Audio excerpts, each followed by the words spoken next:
오늘 베드로 사도가 성도들에게 보내는 편지, 이 편지를 받는 수신자들은 당시에 많은 시련과 이 신앙 지키는 일 때문에 많은 육체의 고난을 받고 핍박을 받는 그런 상황에 놓여 있었는데, 이런 성도들에게 사도 베드로는 이 편지를 보내면서 위로와 그 소망을 주고 있습니다. 그래서 오늘 베드로가 두 번의 편지를 보냈는데, 첫 번째 편지인 베드로전서 1장, 오늘 4장 7절로부터 10절에 이 말씀을 가지고 어떻게 살아야 하나 하는 제목으로 말씀을 같이 상고하겠습니다.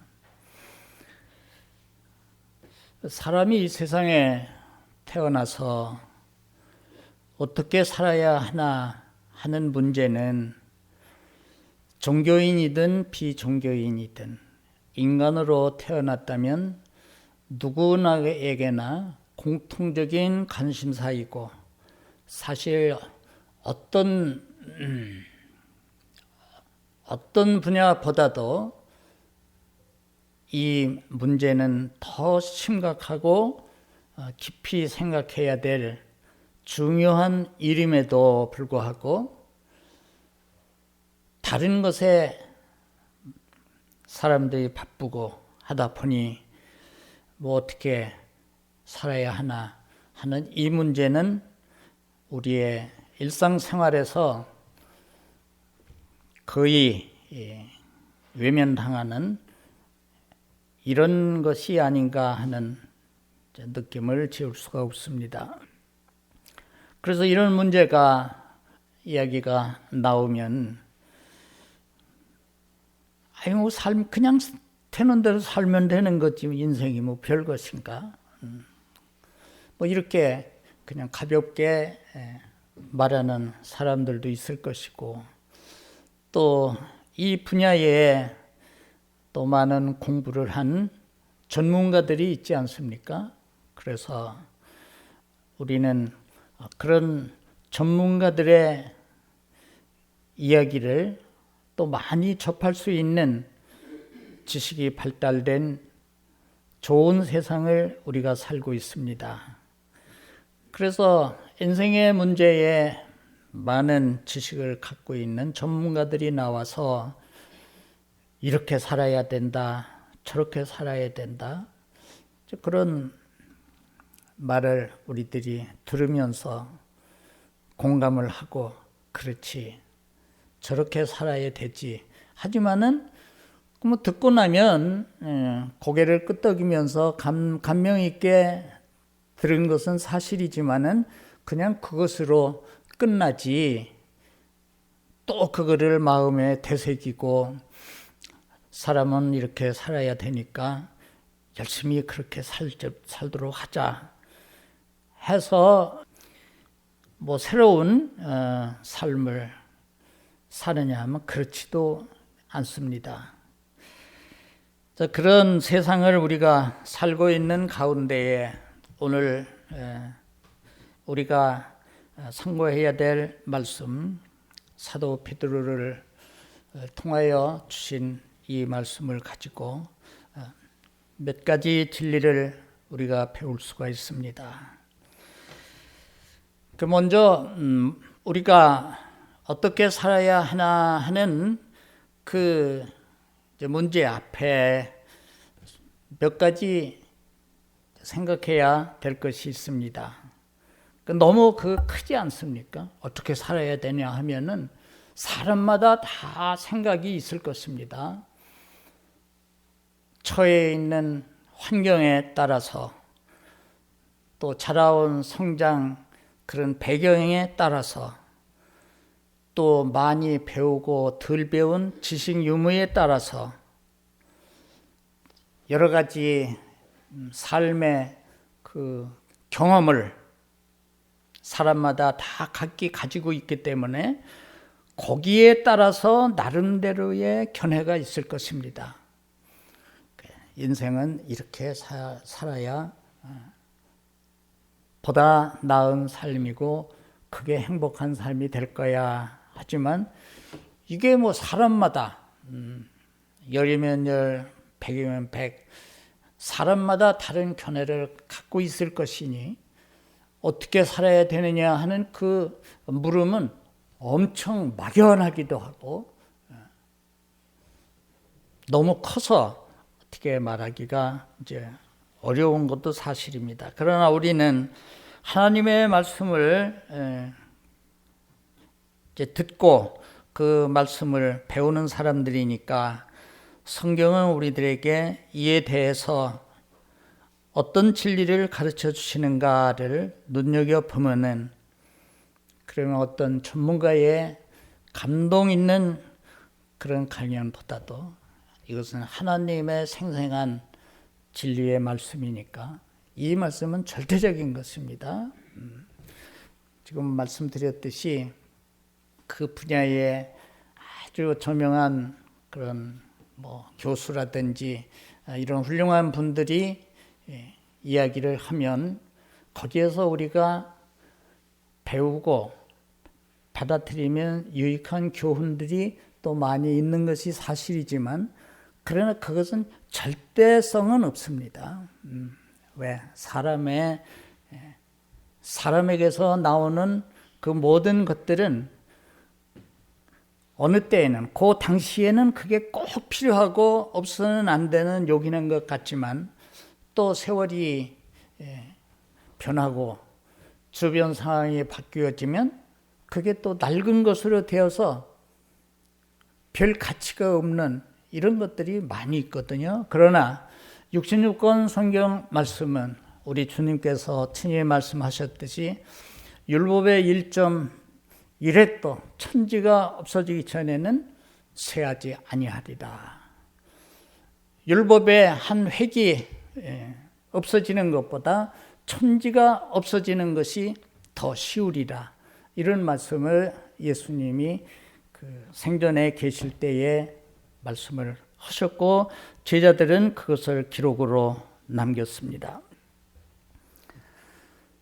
우리가 어떻게 살아야 되느냐 하는 그 중요한 질문 앞에서 오늘 말씀을 통해서 배우는 것은 만물의 마지막이 가까웠다. 이렇게 사도가 편지하고 있지 않습니까? 우리가 이 때를 바로 알아야 되겠다. 우리가 세상을 살아가면서 내가 지금 처해 있는 때, 지금이 어느 때인가를 먼저 아는 것은 매우 중요하다. 농사꾼들에게 있어서도 마찬가지로 다 그 때가 있지 않습니까? 밭을 갈아야 될 그 시기가 있고 씨를 뿌려야 될 때가 있고 아무튼 농사꾼들에게는 농사에 관해서 그 때라고 하는 것이 매우 중요합니다. 그 씨를 뿌려야 될 때인데도 그 때를 인식하지 못하고 놓치면 그 시기를 놓치면 그 농사가 제대로 될 수 없는 것처럼 모든 일에는 거기에 알맞은 때가 있다. 그래서 성경은 때에 대해서 많은 진리를 우리들에게 가르쳐 주고 있습니다. 전도서 기자인 솔로몬도 전도서에 그렇게 말씀을 해줍니다. 다윗의 아들 예루살렘 왕 전도자의 말씀이다 하면서 솔로몬은 모든 범사에 기한이 있고 모든 범사가 이룰 때가 있나니 이런 말씀을 1장에서 했습니다. 여기서 기한이라고 하는 것은 인간의 편에서 볼 때에 기회, 때를 말하고, 또 이룰 때가 있다고 하는 그 때는 하나님께서 정하신 하나님의 때입니다. 그래서 하나님은 모든 것을 다 완전하게 계획하셨고, 그리고 계획하신 모든 것들을 하나님은 이루어 가십니다. 전능하신 하나님이시니까 그렇게 하실 수가 있고 그러했어야만 합니다. 인간은 그렇게 할 수 없습니다. 그래서 하나님은 이런 당신의 계획한 것을 이루어 가심에 있어서 하나님의 형상을 따라서 지음을 받은, 그리고 당신의 아들을 십자가에 못 박으시면서까지도 구원을 하셨던 이 하나님의 형상을 따라서 지음받은 그 인간을 통하여 하나님의 원대한 그 뜻을 이루어 가시는 것을 볼 수가 있습니다. 그렇다면 하나님이 그런 계획을 가지고 역사를 하시고 그러한 때를 예비하시고 우리들에게 주시는데, 우리가 그 기회를 어떤 이유에서든지 흘려보내면 이게 이제 문제가 거기서 생기는 것입니다. 그래서 하나님의 때가 아닌데도 인간이 자력으로 뭐를 이루려고 애쓰고 발버둥을 치면 그 애쓰는 그거는 가상하지만은 힘만 들었지 그 결과는 헛수고로 끝나는 것이고, 하나님의 때에 맞춰서 하나님이 우리에게 은혜를 주시는 그러한 때를 잘 지혜롭게 잘 깨달아서 거기에 순응해서 말씀을 따라서 살면은, 그러면 하나님의 때와 인간의 그 기회가 조화롭게 맞추어져서 하나님께는 영광이 되고 또 우리들 자신에게는 영육간의 축복의 결과를 가져오는 것이니, 그것이 가장 그 인간에게는 최상의 삶이 아닐 수 없습니다. 그 예수님께서도 지금은 너희의 때다, 지금은 나의 때가 아니다, 그런 때를 많이 말씀을 하셨기 때문에 우리가 살고 있는 이 시대가 어떠한 때인가를 전문가들을 통해서 교훈을 얻는 것도 좋겠지만은 우리는 하나님의 말씀을 통해서 시대를 볼 수 있는 그런 지혜로움이 우리들에게 있어야 됩니다. 그래서 예수님은 생전에 그런 말씀도 하셨습니다. 너희가 일기는 예상을 하면서도 천기는 분별을 할 줄 알면서도 어찌 더 중요한 그러한 것은 분별을 하지 못하느냐, 이렇게 나무라신 것도 볼 수가 있습니다. 우리가 대략 날씨를 예견할 때에 그 여러 가지 방법들이 있지 않습니까? 오늘도 오다 보니까 안개가 많이 짙게 내려서 되게 오전에 안개가 많이 끼면 그날 낮은 온도가 높고 따뜻하다는 것은 상식적으로 우리가 다 이제 알지 않습니까? 그래서 천기의 그 기상을 우리는 자연의 환경을 통하여서 날씨가 좋겠다, 날씨가 굳겠다 이렇게 점치지만은, 그러나 어째 이 시대가 어떤 시대인 것은 너희들이 깨닫지를 못하느냐, 주님이 그 말씀을 하셨습니다. 오늘 사도 베드로는 마지막 때라고 그랬습니다. 마지막이 가까웠다. 우리는 진실로 마지막 때를 살아가고 있음을 성경은 말해주고 있습니다. 근데 하나 의문이 생기죠. 왜 그러냐 하면 이 성경이 어제 오늘에 생긴 것이 아니고 이게 언제서부터 있었던 것이고 우리 한국에만 해도 복음이 들어온 지가 벌써 100년이 넘어고 200년이 이제 되어 가는데 그때에도 성경은 말세라고 했고 100년이 지난 지금도 말세라고 했고 500년 전에 성도들에게도 말세라고 했으니 그게 뭐 어디 되는 것이냐. 그러나 그것은 우리가 시간에 대한 그 지식이 없게 되면 그런 의아한 생각을 할 수밖에 없습니다. 그러나 이것은 하나님의 말씀이고 하나님에게는 이런 시간에 제한이 없으십니다. 그러니까 하나님에게는 언제나 옛날 지나간 과거나 1000년 후의 일이나 하나님에게는 언제나 동시적이에요. 그러나 피조물에게는 그렇게 될 수가 없습니다.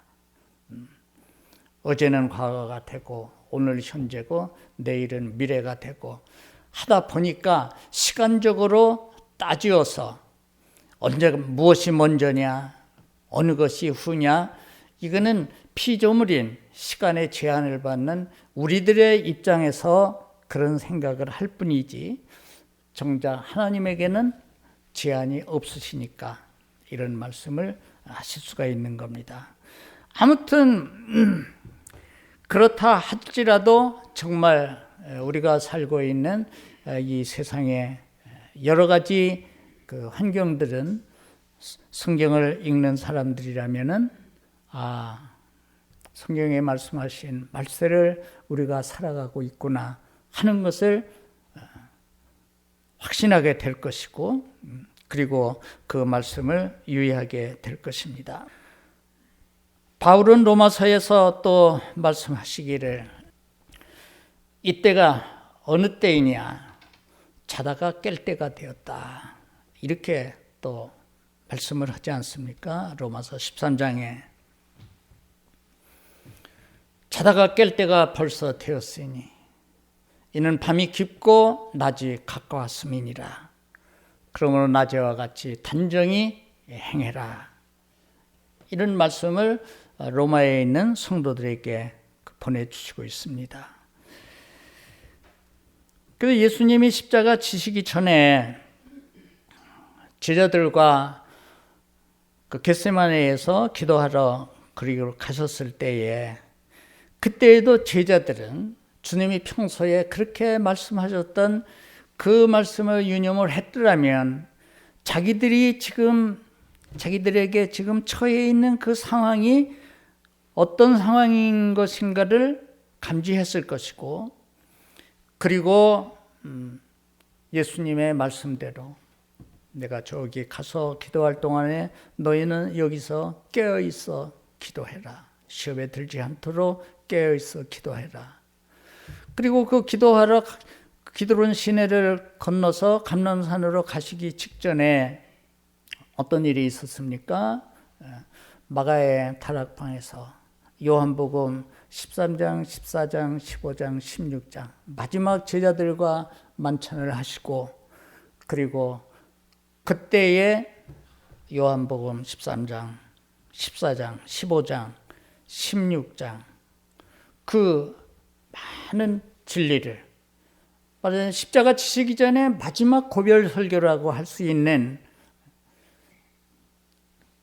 어쩌면은 참 사람이 죽기 전에 중요한 유언을 남기는 것처럼 이렇게 예수님은 제자들과의 그 시간을 가지시고 최후의 만찬을 가지시는 자리에서 귀한 위대한 진리를 말씀을 해 주셨습니다. 16장까지 그렇게 말씀을 하시고 17장에는 하나님과 사람과의 중보자로 오시어서 영원한 대제사장으로서 긴 기도를 17장에 제사장으로서의 긴 기도를 드리시는 것을 우리가 요한복음 17장에서 보게 됩니다.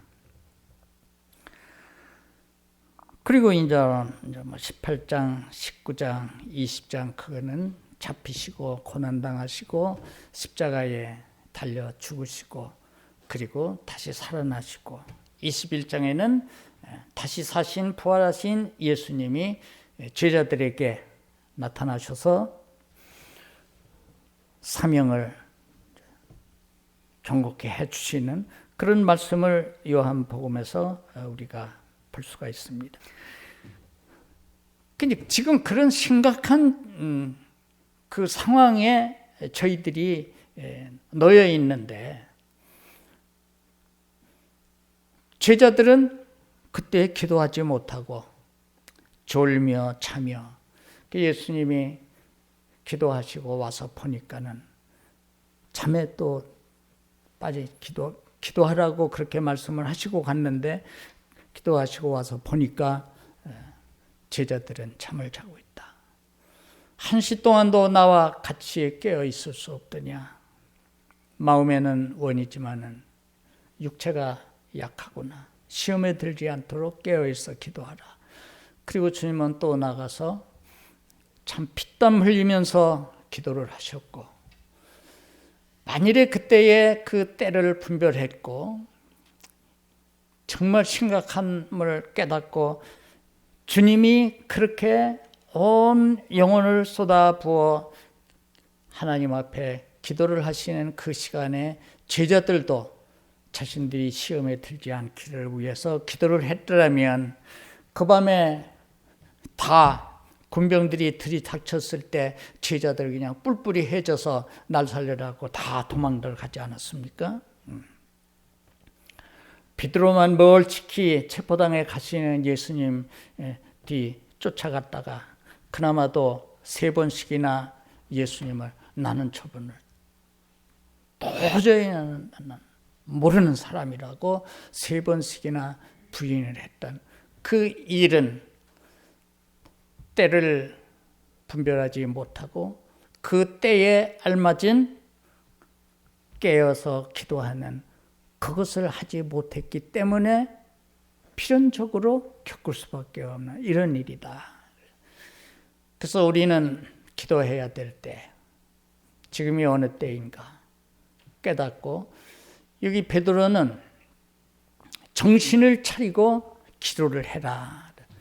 깨어 있으라는 얘기입니다. 성경에는 때를 말씀 많이 하셨고 또 더불어서 깨어 있으라는 말씀을 또 수없이 하십니다. 깨어라. 정신 차려라. 그 사람이 이 세상을 그냥 살아가면서도 이런 신앙생활을 떠나서도 일상 자연인들의 삶 속에서도 정신 못 차리는 사람들이 있지 않습니까? 그러면 주변에서나 만약 자식이 그렇게 하면 그 부모가 그 자식을 정신 차려라. 네가 정신 놓으면 어찌하냐. 정신 차려, 정신 차려. 또 주변의 친구들도 야, 이 친구야, 정신 차려. 그 정신 못 차릴 때. 그래서 기도하라고 하는 것은 우리가 무엇을 우리가 구하는 것으로만 생각을 하지만은 그러나 물론 기도는 하나님 앞에 우리가 필요한 것을 구하는 그것이 기도이기도 하지만은 결국 그 기도는 하나님과 나와의 그 관계를 살피면서 내가 이 신앙의 그 자리에 바로 머물고 있는가, 또 무엇이 구할 것이 있다면 내가 하나님 앞에 간절히 우선적으로 힘써서 구해야 될 것이 어떤 것인가, 그것도 우리가 생각을 하고 분별을 해야 되겠습니다. 정작 필요한 밤새워서 하나님 앞에 구해야 될 중요한 것이 있음에도 그것은 뒷전으로 가고 그것보다 덜 중요한 것을 위하여서 금식을 한다, 또 철야 기도를 한다, 이렇게 기도를 한다면 이게 우리는 오늘 사도 베드로를 통해서 주신 이 말씀에 비춰볼 때에 우리는 때를 분별하지 못했고 또 무엇이 중요한가를 분별하지 못했다고 하는 것을 또 깨닫게 됩니다. 그래서 어떻게 살아야 하나 하는 그 질문 앞에서 우리는 성경을 통하여서 이때가 어느 때인가를 바로 분별하고 그리고 또 어떻게 살아야 하느냐 하는 그 문제 앞에서 무엇보다도 열심으로 기도를 하자. 깨어서 기도를 하자. 시험에 들지 않도록 정신 차려서 기도를 하자. 또 내게 부족한 것이 무엇인가를 깨달아서 그것을 후이치고 꾸짖지 아니하시는 하나님께 구하라고 야고보 선생은 또 성도들에게 편지했으니 우리는 꼭 필요한 그것을 하나님 앞에 기도하는 그 삶이야말로 그렇게 힘써서 사는 그 삶 자체가 어떻게 살아야 하느냐 하는 거기에 대한 답이 되는 겁니다. 그렇게 살아야 되는 겁니다. 그리고 세 번째는 무엇보다 열심으로 사랑할지니 이건 뭐 거론할 여지가 없죠. 기독교는 사랑의 종교이다. 하나님은 사랑의 하나님이시다. 뭐 너무도 그 사랑이라고 하는 이런 그 단어가 우리 믿는 기독교인들에게는 익숙하지만은 그러나 익숙한 것만큼 이 사랑을 실천하는 일에 어떠냐? 역시 보면은 여기에는 또 미흡하다. 그래서 사랑의 사도였던 사도 요한은 자녀들아 우리가 입으로만 사랑하지 말고 행함과 진실함으로써 하자. 요한일서 5장에는 사랑은 이것이니 다른 게 아니라 그랬습니다. 사랑은 이것이니 우리가 하나님의 계명을 지키는 것이요. 그리고 그 계명은 결코 우리들에게 무거운 것이 아니로다. 이런 말씀을 했습니다. 사랑의 사도라고 했던 사도 요한은 믿음에 관해서 요한복음을 또 사랑에 대해서 요한 1, 2, 3, 4를 소망에 대해서 묵시록, 계시록을 기록을 했습니다. 요한복음, 요한 1, 2, 3, 4 그리고 계시록 5권이나 신약에서의 성경 5권을 기록했던 이 사랑의 사도라는 이 사도 요한이 성경을 기록해서 우리들에게 주시는 이 말씀, 사랑에 대하여서 우리가 많은 말을 하지만은 실천하는 데에는 좀 미흡하니 마지막 때를 살아가는 너희들이 어떻게 살아야 하느냐 하는 그 질문 앞에서 무엇보다도 열심으로 사랑을 실천하면서 살아가는 것이 최상의 삶이고 축복스러운 삶이다. 이렇게 우리가 말할 수 있겠습니다.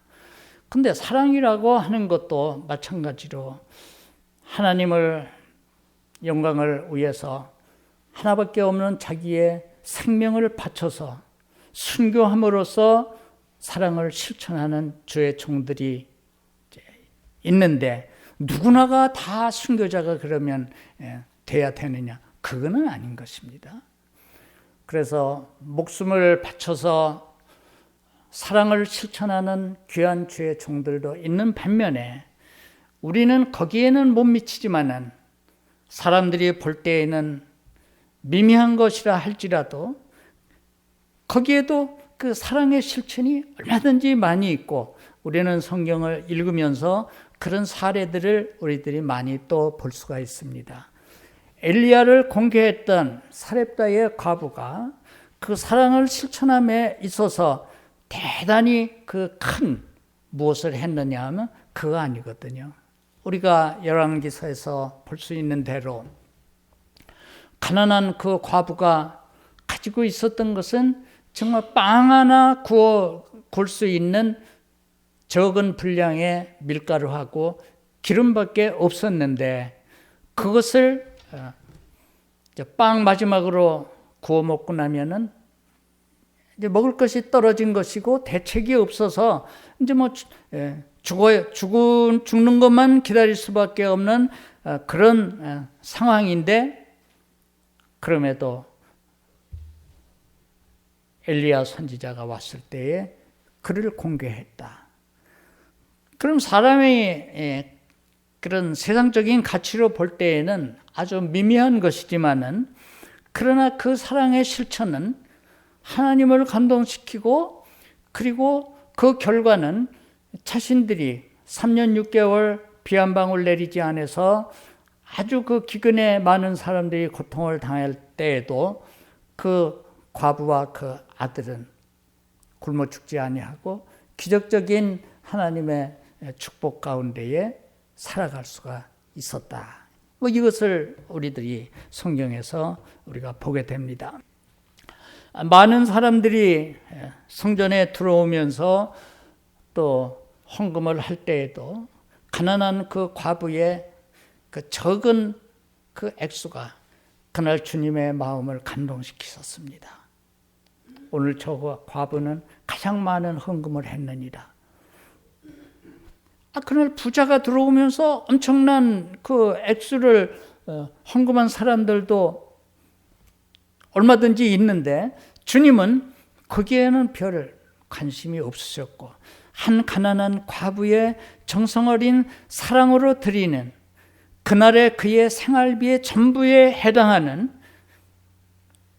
엽전투입회 그 헌금을 주님은 아주 흐뭇하게 받으셨고 이를 제자들에게 칭찬을 하셨습니다.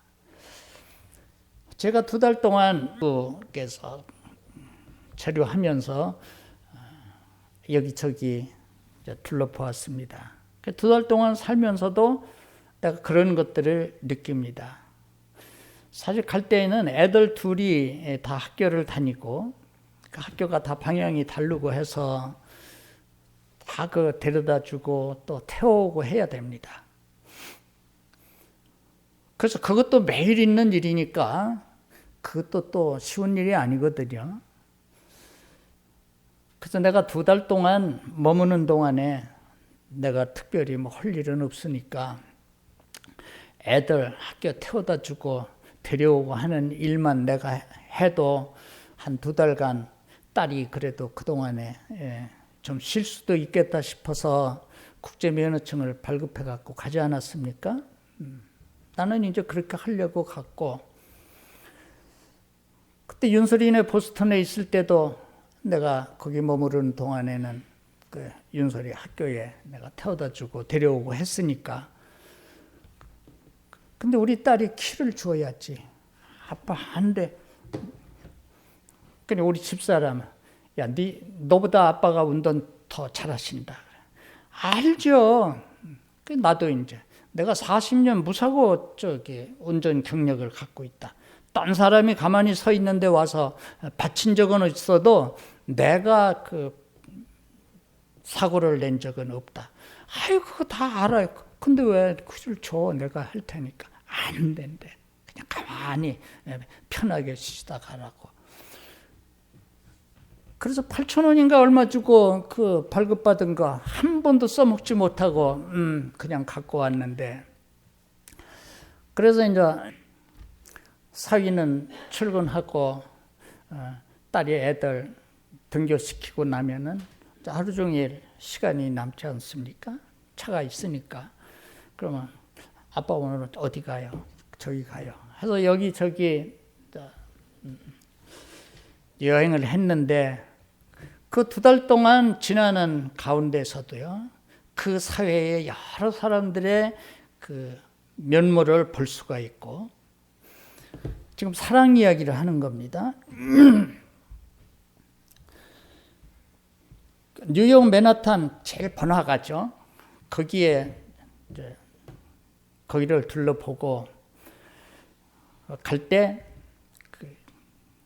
허드슨 강이 흐르고, 강을 경계로 해서 강 저편은 뉴욕주고 강 이편은 뉴저지주인데 우리 애들은 뉴저지주에 살아요.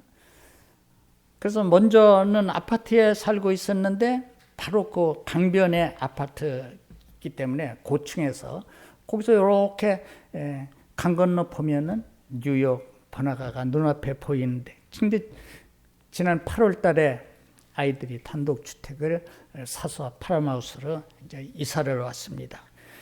그래서 차를 타고 30분 정도만 가면은 이제 뉴욕 맨하탄에 가는데 복잡하고, 그래서 주차하기가 또 거기도 또 이제 주차난이 많아요. 그래서 저지시티에다가 주차를 해놓고 강 밑으로 해저로다가 해서 가는 전철을 타고, 지하철을 타고 건너갔다가 그 차를 타고 건너오는데, 그 차 안에서 있었던 일입니다. 그럼 사람들이 이렇게 타고 뭐 자리가 없어서 이러고 있는데, 젊은 그 두 뭐 커플인 것 같아요. 어느 느낌에 사람이 앉아 있다가 벌떡 일어나더니 여기 앉으시라고. 그래서 이제 우리가 거기에 이제 앉았습니다. 뭐 나는 예사로 봤는데 우리 딸 얘기가, 세상에, 내가 여기 몇 년 살면서 여기 수없이 다녔는데 그런 걸 한 번도 본 적이 없다는 거예요. 뭐 거기가 선진국이라고 하지만은 우리처럼 뭐 경로를 그런 저기가 아니라 한 번도 자리를 양보하고 그런 걸 본 적이 없는데, 아니 어떻게 엄마 아빠한테 저렇게 친절하게 그 자리를 양보를 해준. 사람마다 다 다른 것이다. 그러니까 어머니가 예뻐 보여요.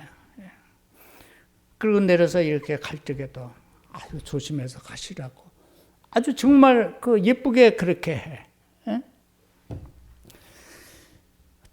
또 그런가 하면은 또 이제 관광을 하는데 자유의 여신상 그거를 구경하고 이제 거기에 사진 찍기에 좋은 장면이 있지 않습니까? 그러니까 우리 딸이 저기 사진 찍자고 이렇게 사진 찍는데, 예사로 이제 사진 찍자 그러는데 또 어떤 젊은 여자가 사진 찍어 드릴까요? 아유, 해주시겠어요? 사진을 찍었어요. 나도 그것도 예사로 봤어요. 우리 정란이가 그거 참 이상하네. 여기서 그런 거 볼 수가 없어요. 물론 부탁을 하면, 죄송하지만 저 사진 좀 이거 좀 눌러주실 수 있어요? 이제 하면은 그거 뭐 또 안 된다고 하는 사람은 없죠. 나도 있으니까 어떤 사람이 아유 미안하지만 요 저 사진 저 가족이 왔으니까 찍어달라고 해서 나도 한번 찍어준 적이 있는데, 부탁을 하면 하지만은 누가 스스로 가가지고 사진을 찍어주고 하는 건 자기는 본 적이 없는데, 저렇게 친절하게 아주 와갖고 제가 사진 찍어드릴까요? 내가 있잖아. 이제 내가 농담으로 내가 있잖아 그래. 진짜 그런 것 같네. 또 나는 그래서 식당을 또 갔어요. 한국에서 말하는 샤브샤브 집에를 갔어요. 그래서 이제 주문해서 이렇게 먹는데 사장이, 우린 주문도 안 했는데 그 고기 2접시를 갖고 왔어요. 요거 막 저 신선한 거 지금 나온 건데 한번 잡숴보세요. 그러고. 그럼 우리 딸이 또 놀라는 거예요. 참 이상하네. 아빠가 있잖아. 나하고 같이 다니면 이렇게 좋은 일이 다 생기는 거야고 농담을 했는데, 올 때 공항에서 올 때에 우리 애들이 이제 저희 엄마 불편하다고 휠체어 도움 그거를 이제 도움을 청했어요. 그 가니까 나와가지고 이제 휠체어에 우리 집사람 태워갖고, 그러고는 이제 입국 수속하고 비행기 문 앞까지 가서 거기서 그 사람들은 돌아가는 거거든요. 얼마나 친절하게 하는지. 나는 그냥 그 사람 밀고 가고 난 뒤에 이렇게 따라가면 가까이 오세요. 난 처음에 왜 그러는가 했더니 가까이 안 보이면 불안해 하시는 것 같아요. 그러니까 여기 같이 한번 붙여서 떨어지지 말고 그렇게 가세요. 몇 번을 그렇게 하고 아주 정말 정성을 다해서 그렇게 하길래 비행기에 탑승하면서 이제 거기서 고맙다고 그러고 내가 팁을 주면서 하나님이 축복하시기를 내가 기도하겠다. 아유 감사합니다라고 이제 갔어요. 제가 이제 그런 생각을 해보는 겁니다. 사람 사는 곳 어디나 다 그렇고 그렇다마는 요즘 세상에 이렇게 해서 상대편의 마음을 기분 좋게 하고 기쁘게 하니까 내가 내 마음속에서 그를 축복하고 싶은 마음이 나도 모르게 생겨나는 거예요. 하나님이 그를 축복해 주시기를. 그가 믿는 사람이었는지 안 믿는 사람이었는지는 난 모르지만은 올 때 뵌 기사도 여간 친절하게 해주길래 내가 기사님 예수 믿고 교회에 다니시는지 혹은 안 믿으시는지 나는 모르지만은 이미 믿으신 분이라면 신앙생활을 잘 하시길 바라고 혹 안 믿으신다면은 이제부터 예수를 믿고 축복스러운 삶을 살았으면 한다고 그러니까 하나님이 저런 세상을 사랑하사 독생자를 주셨으니 요한복음 3장 16절에 믿는 분이시네 그러니까 뭐 그냥 주저주저 해요. 진리를 알지니 진리가 너희를 자유케 하리라. 아유 실력이 대단한 신앙이네. 내가 그랬더니 이제 우리 집사람이 옆에 있다가 목사님이세요? 그러니까 아이고 죄송합니다. 목사님 앞에서 제가 그냥 공자 앞에서 문자를 썼네요. 그래요. 어느 교회 나가느냐니까 그냥 조그만 교회 그냥 엉터리로 나가고 있습니다. 그래요. 그래서 아이들이 얼마인지는 모르지만은 이제 며느라이가 예약을 해서 이제 다 계산을 된 것이니까 인사를 하게 나 5만 원을 주면서 일찍부터 나 때문에 수고했다고 가다가 해장국이라도 먹고 가라고 그리고 축복하면서 보내줬습니다. 이 사랑이라고 하는 것이 무슨 거대하고 돈 많이 들고 큰 것만이 아니라 지극히 뭐 사람들이 볼 때는 뭐 그냥 지나칠 수 있는 적은 것이라도 그것이 받는 상대방의 마음을 흐뭇하게 하고 기쁘게 한다면 이게 하나님과의 관계에서도 마찬가지다. 사도 베드로는 여기서 무엇보다도 열심히 사랑하라는 말씀을 하고 그 아래에 있는 서로 그 봉사를 하고 뭐 이렇게 봉사하고 저렇게 봉사하고 하는 그것도 다 그 사랑에 그게 이제 포함되는 것이고 그걸 구체적으로 설명한 것이라고 보면 됩니다. 그래서 어떻게 살아야 되느냐 하는 그 질문 앞에서 때를 분별하고 정신 차려서 기도하고 그리고 무엇보다도 우리의 실생활에서 주님이 말씀하신 이 사랑을 실천하면서 살자. 그게 이제 답이 되는 겁니다. 그게 가장 축복스러운 삶이 되고 2달간 머무르면서 제가 다녔던 그 뉴저지 성결교회 그 뭐 몇 명 안 모여요. 10명 정도 모이나? 근데 내가 얼마나 많은 사랑을 받았는지 사모님도 그렇고 모든 신자들이 그렇고 마지막 주일 내일 목사님 한국으로 돌아가십니다. 그러니까 오늘 우리 외식합니다.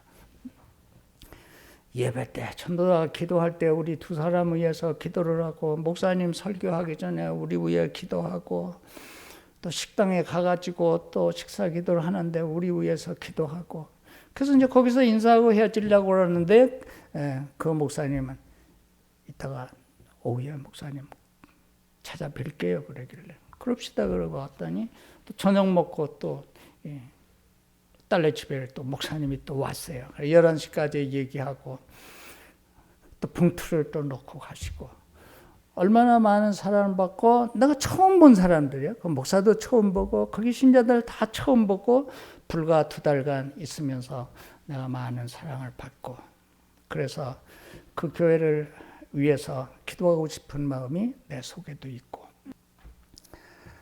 그래서 오늘 이 말씀을 드려야 되겠다 이런 생각이 들어서 베드로 사도를 통해서 주신 이 말씀을 오늘 함께 나누었습니다. 우리 옥천 중앙교회는 이렇게 시대를 분별하면서 정신 차려서 기도하고 시험에 들지 않고 그리고 사랑을 실천하면서 하나님을 기쁘시게 해드리는 축복스러운 그런 삶을 살아가는 우리 모든 식구들 되기를 바라서 이 말씀을 드렸습니다. 기도합니다. 하나님 아버지 2개월간 하나님의 은혜 가운데 잘 또 여행하고 무사히 귀국해서 사랑하는 우리 믿음의 권속들과 오늘 함께 예배를 드리며 말씀을 나누었습니다. 오늘 주신 이 말씀이 우리 모두에게 복이 되게 하시고 이 말씀으로 인하여 더 믿음을 얻게 하시고 그 믿음 가지고 승리하는 삶, 축복스러운 삶을 살아가는 우리 모두가 되게 하옵소서. 예수님 이름으로 기도드리옵나이다. 아멘.